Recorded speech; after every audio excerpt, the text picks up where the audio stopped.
Je voudrais vous parler d'un sujet aujourd'hui qui est lié à l'éducation de votre enfant et qui est l'impact de l'expatriation, de la vie un petit peu de nomade sur vos enfants, sur la psychologie de vos enfants. Et je vais partir un petit peu de mon expérience, parce que ça fait une dizaine d'années à peu près que je vis à l'étranger, entre les Émirats Arabes Unis, entre l'Arabie Saoudite, le Qatar, le Bénin, la France plus récemment. Et donc, tout ça, ça a fait que, on va dire, tous les 2-3 ans, j'ai été amené à changer de lieu, à déménager et à changer un petit peu de travail. Et pour ma famille, ça a eu un impact. Ça a eu un impact et ce n'est pas forcément un impact qui est positif. On va souvent vous parler, quand on vous parle d'expatriation, toujours parce qu'on est, en général, il y a un biais cognitif qui fait que quand on fait des choix, on essaye toujours de montrer que ce qu'on fait, c'est toujours génial et que ce qu'on fait, c'est toujours les meilleurs choix. Et on essaye quelque part de convaincre, et un petit peu comme parfois sur YouTube, on essaye de montrer les plus beaux aspects de sa vie. Mais on ne montre pas un petit peu ce qui se passe derrière les rideaux.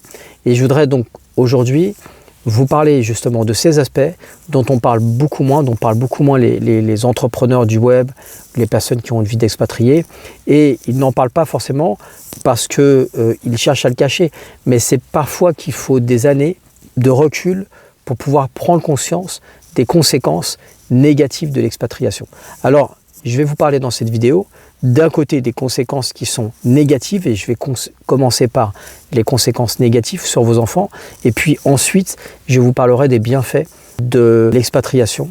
Donc la première chose que moi j'ai pu voir, c'est que effectivement lorsqu'on va s'expatrier, c'est un déracinement. On a beau dire, mais quand on s'expatrie, même quand on le fait avec une bonne intention, même quand on le fait, par exemple pour des musulmans, ils vont le faire dans le cadre de la hijra, c'est-à-dire on va partir dans un objectif d'être plus en accord avec sa vie spirituelle et avec ses convictions religieuses. Donc on va quitter la France ou la Belgique et on va plutôt viser un pays musulman ou un pays en tout cas qui est plus tolérant vis-à-vis de l'islam. Mais même dans ces cas-là, en fait il y a, vous en tout cas vous allez peut-être vous y retrouver, mais pour vos enfants c'est pas toujours simple, tout simplement parce que ils vont quitter leur maison, ils vont quitter leurs grands-parents, ils vont quitter leurs oncles, leurs tantes, leurs cousins. Ils vont quitter aussi souvent les camarades de classe, leurs amis. Ils vont quitter leur club de sport. Ils vont quitter, on va dire, une certaine stabilité, une certaine routine. Un pays dans lequel ils sont à l'aise parce qu'ils ont grandi, ils sont nés dans ce pays-là, pour aller dans un pays qu'ils ne connaissent pas, dans un pays qui est tout à fait nouveau, où on parle une langue que bien souvent vos enfants ne maîtrisent pas. Et ce n'est pas forcément facile à vivre. C'est même parfois compliqué à vivre. Parce que même si vous envoyez vos enfants dans une école internationale, dans cette école internationale, les mentalités, ce n'est pas les mêmes. Dans cette école internationale, il y a des personnes qui sont des locaux, ou alors il y a des personnes qui sont expatriées depuis plusieurs années, ou alors il y a des communautés. Ça peut être des Libanais, par exemple, ça peut être des Maghrébins, ça peut être des Égyptiens, ça peut être des Saoudiens. Mais pour vos enfants, en fait, il y a un vrai choc parce que l'école publique ou l'école privée en France et puis l'école internationale, c'est quelque chose de totalement différent. Mais en plus, si vous n'envoyez pas vos enfants dans une école internationale, mais vous les envoyez dans une école anglaise, anglo-saxonne ou une école arabe, ça va vraiment être un changement qui est radical et c'est pas facile, il faut le dire, c'est vraiment pas facile pour vos enfants. Je vais vous donner un deuxième exemple de cette difficulté pour les enfants de se reconstruire. En fait, moi, j'ai tellement déménagé, j'ai tellement changé de pays, qu'au bout d'un moment, mes enfants, en fait, à chaque fois, ils restaient 1 an, 2 ans, et puis ils commençaient à se faire des camarades, ils commençaient à s'habituer. Mais malheureusement, à chaque fois, je repartais pour une autre mission, dans le cadre de mon travail.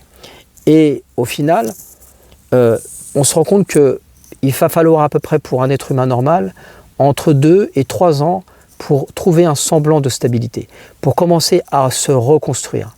Le problème, c'est que moi, dans la vie que j'ai pu avoir ces dernières années, en fait, tous les 2 ou tous les 3 ans, j'étais amené à bouger, à changer de pays.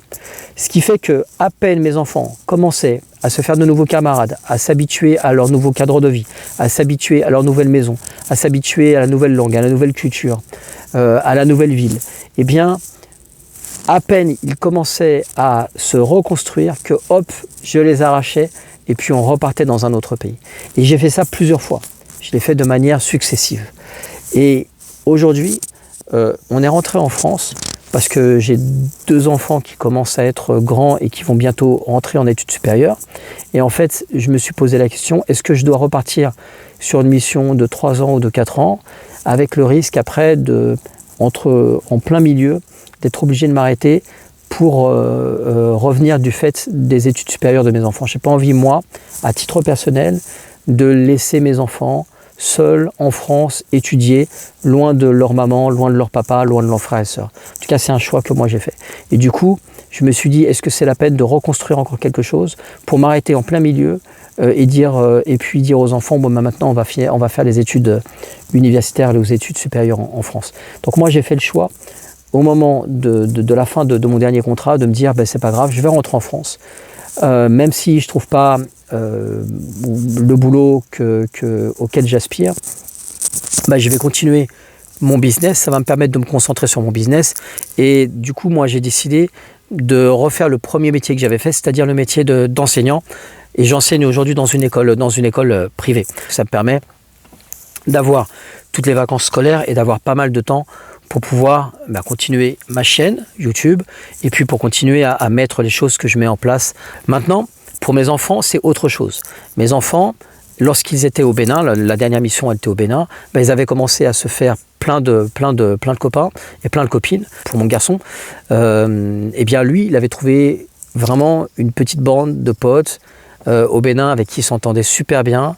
Et moi j'étais super content parce que je me dis c'est vraiment un échange culturel de pouvoir être ami avec d'authentiques Africains, d'authentiques Béninois qui ne sont pas les mêmes que les Français d'origine africaine. C'est pas du tout la même mentalité, c'est pas du tout, sont pas du tout le même délire. Et vraiment les Béninois, mais je pense que c'est la même chose pour les Ivoiriens ou pour les Sénégalais. En tout cas les enfants sont super accueillants, ils ont une fraîcheur. Et ils ne se prennent pas la tête, ils ne sont pas là à frimer comme on peut voir des jeunes qui ici sont un petit peu dans une logique matérialiste ou dans une logique de jouer les durs. Au Bénin, en tout cas en Afrique, les jeunes ils ne sont pas dans cette logique-là et ça c'est super appréciable. Et je voyais que mon fils il commençait à créer des liens, à nouer des liens et j'étais super content, super fier. Et puis malheureusement, on est parti un peu précipitamment et voilà, je sais que mon fils il était très malheureux, ma fille aussi était très malheureuse et quand ils sont entrés maintenant dans leur nouvelle école en France, en région parisienne, en fait je vois qu'ils ont du mal à se faire de nouveaux amis. Pourquoi ? Parce que à chaque fois, et c'était la même chose en Arabie Saoudite, c'était la même chose au Qatar, à chaque fois, mais surtout en Arabie Saoudite, parce qu'on est resté vraiment longtemps, on est resté presque 5 ans. Au Qatar, ils sont restés moins d'1 an. Moi, je suis resté plus longtemps, mais eux m'ont rejoint un peu plus tard. Et puis dans les Émirats, c'est pareil, moi je suis resté tout seul et ma famille au bout d'un moment est partie. Mais en tout cas, pour ce qui concerne l'Arabie Saoudite et pour ce qui concerne le Bénin, ils avaient vraiment créé des liens avec des gens là-bas, avec des enfants là-bas, des liens qui étaient vraiment très forts.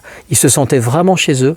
Ils avaient leur maison, leurs habitudes, des copains, ils faisaient des sorties, il y avait des anniversaires, des goûters. Ça se fait beaucoup en fait quand on est expatrié. Ça c'est un bon côté de l'expatriation. Mais quand ils sont entrés en France, j'ai eu l'impression, en tout cas à les observer, qu'il y a une certaine peur de se refaire des amis, tout en se disant peut-être que je vais t'amener à les quitter. C'est-à-dire qu'inconsciemment maintenant mes enfants, ils ont peur de s'attacher trop parce qu'ils se disent constamment est-ce que ça va durer ? Et c'est la même chose pour les déménagements. À bout d'un moment, mes enfants ils me disaient mais est-ce qu'on va bientôt partir ? Est-ce qu'on va repartir dans 1 an, dans 2 ans ? En fait, ils ont tout le temps cette peur d'être obligés de repartir. Je pense qu'il y a cette appréhension à nouveau en fait de devoir créer des liens et puis de voir ces liens détruits parce que papa il va encore déménager ou partir sur un autre projet. Et ça crée cette crainte et ça crée la peur de s'attacher trop à de nouveaux camarades. Du coup, ma fille, elle garde ses distances, et mon fils, c'est un petit peu la même chose. Il garde ses distances. Mon fils aussi, j'ai encore 2 autres enfants, et mon fils, c'est un petit peu la même chose. Je lui dis, alors, tu t'es fait des amis? Il me dit, non, j'ai des camarades, mais j'ai pas de copains, j'ai pas d'amis. Et je pense que ça, c'est typique des enfants qui déménagent beaucoup et qui sont souvent à partir tous les 2-3 ans. Voilà, ça c'est un des côtés le plus, d'un point de vue psychologique, c'est ce qui me dérange le plus. Maintenant, on a parlé des déménagements successifs, on a parlé au niveau de la camaraderie, au niveau des relations.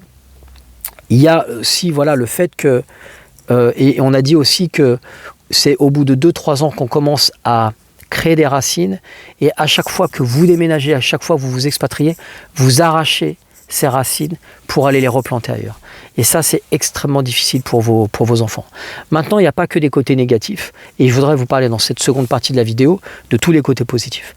Alors c'est vrai que ces déménagements successifs, c'est très difficile à vivre. Mais maintenant, la vie d'aujourd'hui, elle n'est pas simple. Et lorsque vous choisissez la vie d'expatrié, la vie de nomade, entre guillemets, eh bien, vous allez aussi développer chez vos enfants une certaine résilience, une certaine autonomie. C'est-à-dire que mes enfants n'ont pas besoin d'avoir des amis. D'une certaine manière, on a tous besoin d'avoir des camarades. Mais eux, ils sont capables de se débrouiller tout seuls, de vivre tout seuls. Ils ont déjà expérimenté quelque part la solitude. Le fait de changer plusieurs fois de pays aussi et de culture, ça leur a permis aussi d'être beaucoup plus tolérants et d'avoir un esprit beaucoup plus ouvert que la plupart, que 95% des gamins, lorsqu'ils sont restés, ils ont fait toute leur vie en France ou en Belgique.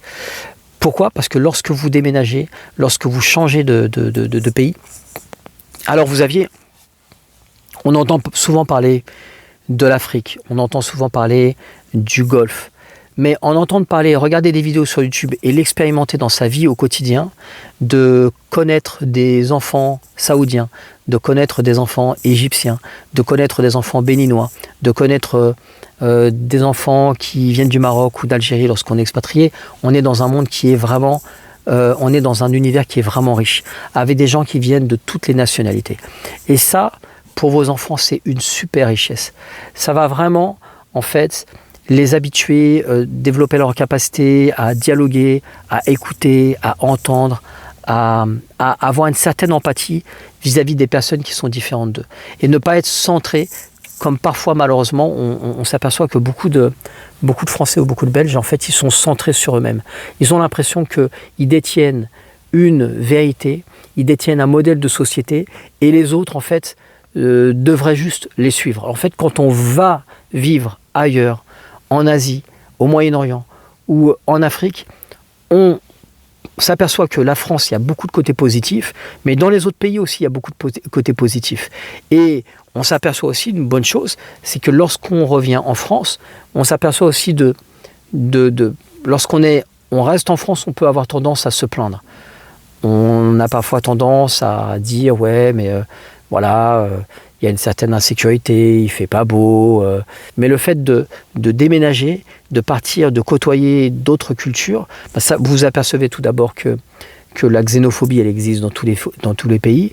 Vous apercevez aussi que la France, elle a des défauts, mais elle a aussi plein de qualités en termes le fait dans les villes, la manière dont elles sont créées, les activités qui sont possibles pour les enfants, les sorties qui sont possibles, la nature qui est omniprésente, la possibilité de se promener, de marcher en forêt, d'aller à la montagne, d'aller à la mer, d'avoir 4 vraies saisons. Tout ça, en fait, quand on vit à l'étranger, on ne s'en rend pas compte. Quand on vit en France, on ne s'en rend pas compte, mais quand on vit à l'étranger, on se rend bien compte qu'on est privilégié aussi en France. Ça, c'est une première chose. Donc, c'est une ouverture d'esprit.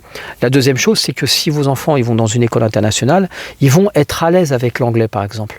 Ils vont avoir l'habitude. Ils vont pas voir l'anglais comme quelque chose de bizarre, d'étrange, de difficile. Ça va leur paraître naturel et ils vont avoir une certaine attirance pour les langues étrangères. Et mes enfants, moi, ils adorent les langues étrangères. Il y a ma fille qui s'intéresse au chinois, qui s'intéresse à l'arabe, qui s'intéresse à l'anglais, qui s'intéresse à l'allemand. Et elle apprend toutes ces langues et elle adore ça, en fait. Elle a cette curiosité naturelle. Et ça, je pense que c'est dû au fait qu'elle se soit expatriée et qu'elle ait été amenée à parler avec des gens qui parlent des langues différentes et qu'elle ait été amenée à être curieuse vis-à-vis des autres cultures. Et ça, donc, c'est une super richesse. Maintenant, la troisième chose positive lorsqu'on s'expatrie, c'est les expériences. C'est le fait de pouvoir avoir expérimenté qu'est-ce que c'est que pique-niquer dans un désert, qu'est-ce que c'est que faire une randonnée dans le désert, qu'est-ce que c'est que rouler dans les montagnes en Arabie Saoudite, c'est avoir vu des villages au Bénin, la chaleur des Béninois, la simplicité des Béninois et la générosité des Béninois, la gentillesse des Béninois. Donc, quand on va en Arabie Saoudite, c'est le fait de pouvoir voir c'est quoi les lieux saints. Par exemple, si vous êtes musulman, c'est le fait de pouvoir rencontrer des paysages qui sont magnifiques, qui sont avec des chameaux. On voit des chameaux quand vous roulez en voiture. Vous voyez des gens qui continuent à vivre dans le désert sous des tentes. Tout ça, en fait, c'est une richesse évidemment que vous ne pouvez pas avoir quand vous partez en vacances pour un mois en Malaisie ou en Thaïlande ou au Maroc. Oui, d'accord, vous voyez les choses. Mais ça n'a rien à voir avec le fait de vivre pendant plusieurs années dans ces pays-là. Donc, si on faisait la balance, j'en tirerais un côté positif, mais je ferais peut-être davantage attention. C'est vrai que moi, j'ai eu beaucoup de missions. J'étais plutôt dans des projets. Et aussi, de par mon parcours, de par ma psychologie, je suis quelqu'un qui aime bouger. Je suis quelqu'un qui n'est pas, en fait, qui a du mal à s'épanouir dans le salariat. Et du coup, tôt ou tard, en fait, à chaque fois, pourquoi j'ai démissionné, ça n'a jamais été du fait de mon employeur, j'ai toujours été bien vu, j'ai même jamais eu du mal à trouver du travail. Si aujourd'hui je voudrais retravailler pour mon ancien employeur, je pense que j'aurais aucune difficulté, mais en fait c'est que moi je ne suis pas forcément fait pour cette vie de salarié, pour cette vie de manager ou de directeur, et même si vous me proposez un salaire de 10 000 ou 15 000 euros, en fait, je ne vais pas être bien, je vais être malheureux et je vais être stressé, je vais être angoissé, je ne vais pas bien dormir la nuit. Donc, tout simplement, en fait, ce mode de vie, j'ai eu du mal à le comprendre. Il a fallu que j'ai plus de 40 ans pour le comprendre. Ce mode de vie, en fait, de salarié et de manager, il n'est tout simplement pas fait pour moi. Et c'est pas pour rien que quand je suis revenu en France, je n'ai pas cherché à travailler dans l'hôtellerie comme manager. Je me suis dit, qu'est-ce que je peux faire ? Soit je continue à fond dans mon business en ligne, sachant qu'il ne me permet pas encore de vivre correctement, en tout cas selon mes exigences, soit je trouve un boulot qui soit pas du management, mais qui me permette aussi de m'épanouir. Donc je suis revenu vers l'enseignement et je m'épanouis, ça me lance un petit peu de temps, c'est vraiment difficile parce que c'est une première année, donc il faut refaire les cours, c'est beaucoup de travail, mais ça me laisse quand même un peu plus de temps par rapport à ce que j'ai vécu quand je travaillais 60 heures par semaine ou 70 heures par semaine quand j'étais expat. Alors le salaire, ça n'a rien à voir, mais moi j'y tire une source de satisfaction. Et là, mon objectif, c'est vraiment de viser la stabilité, non pas par rapport à moi, mais par rapport à mes enfants. Donc là, j'essaie vraiment de me projeter sur les 5 et les 10 années à venir, alors que quand j'étais expatrié, je me projetais sur 2 ans, 3 ans, 4 ans, mais jamais plus loin. Donc j'espère avoir trouvé cette stabilité. Je ne sais pas si peut-être que l'année prochaine, quand on se reparlera, je vous ferai une vidéo du Maroc ou de l'Algérie ou de la Tunisie, peut-être que je serai dans un autre pays, qui sait. Mais là, en tout cas, mon objectif, en tout cas, mon intention, c'est de me stabiliser, c'est de me poser pour le bien de mes enfants, parce que j'ai compris quand même que c'est pas tant l'expatriation qui pose problème, c'est moi, mon profil. C'est-à-dire le fait d'être expatrié et en plus d'être un expatrié qui a la bougeotte, qui a envie de bouger, qui est, on va dire... qui n'est pas forcément stable sur le plan professionnel. Et ça, c'est mon problème. Et dans le même lieu de vie pendant plusieurs années, de manière à ce que mes enfants ils puissent à nouveau planter leurs racines et puis se développer dans un endroit. Et puis ensuite, eux, après, ils font leur propre choix. Voilà. À très bientôt. Ciao.